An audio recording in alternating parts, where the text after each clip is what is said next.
দ্বন্দ্ব, সংঘাত, হিংসা, বিদ্বেষ, হানাহানি এর বিরুদ্ধে সবসময় দাঁড়িয়েছেন এবং নিজে তিনি নির্যাতিত হয়েছেন, তিনি অবিচারের শিকার হয়েছেন, কিন্তু নিজে কখনো প্রতিশোধ প্রবণ হয়ে ওঠেননি। উনি বলেছেন যে এই দেশই আমার একমাত্র ঠিকানা, এর বাইরে আমার কোনো ঠিকানা নাই এবং আমি জীবনে মরণে বাংলাদেশেই থাকব, বাংলাদেশেই আমার মৃত্যু হবে এবং বাংলাদেশের মানুষের মধ্যে আমি থাকতে চাই।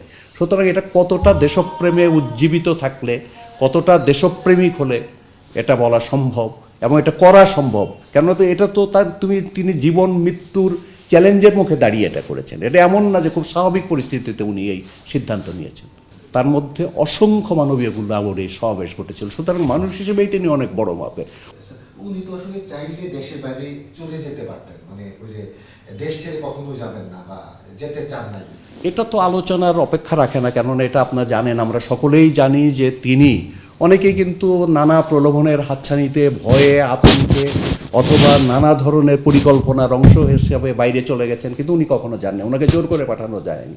উনি বলেছেন যে এই দেশই আমার একমাত্র ঠিকানা, এর বাইরে আমার কোনো ঠিকানা নাই এবং আমি জীবনে মরণে বাংলাদেশেই থাকব, বাংলাদেশেই আমার মৃত্যু হবে এবং বাংলাদেশের মানুষের মধ্যে আমি থাকতে চাই।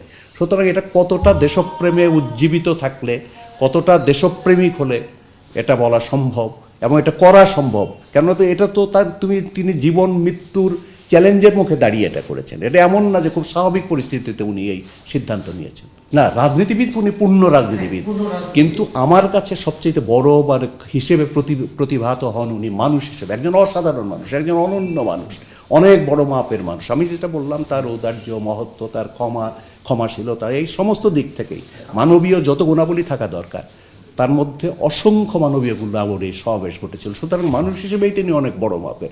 অনেক ক্ষুদ্র মানুষও কিন্তু রাজনীতি করতে আসতে পারে, তার মধ্যে সংকীর্ণতা থাকে, তার মধ্যে হিংসা থাকে, তার মধ্যে বিদ্বেষ থাকে, তার মধ্যে প্রতিশোধ প্রবণতা থাকে না? এগুলো কিন্তু আমাদের সমাজকে কুরে করে খায়, আমাদেরকে রক্তাক্ত করে, দ্বন্দ্ব সংঘাতের সৃষ্টি করে।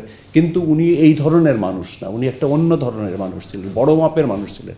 এই জন্য উনি দ্বন্দ্ব, সংঘাত, হিংসা, বিদ্বেষ, হানাহানি এর বিরুদ্ধে সবসময় দাঁড়িয়েছেন এবং নিজে তিনি নির্যাতিত হয়েছেন, তিনি অবিচারের শিকার হয়েছেন, কিন্তু নিজে কখনো প্রতিশোধ প্রবণ হয়ে ওঠেননি।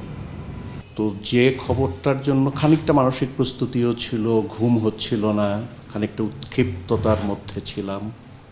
এর মধ্যে যখন খবর পাই, এটা বিনা মেঘে বজ্রপাত বলা যাবে না, কেননা উনি অনেক দিন ধরে অসুস্থ ছিলেন, আমরা মানসিকভাবে প্রস্তুতি নিচ্ছিলাম। কিন্তু অবশ্যই এই খবর পাওয়ার সঙ্গে সঙ্গে বিষাদ এবং বেদনায় গভীরভাবে আচ্ছাদিত হয়ে পড়ি এবং সেটাই স্বাভাবিক।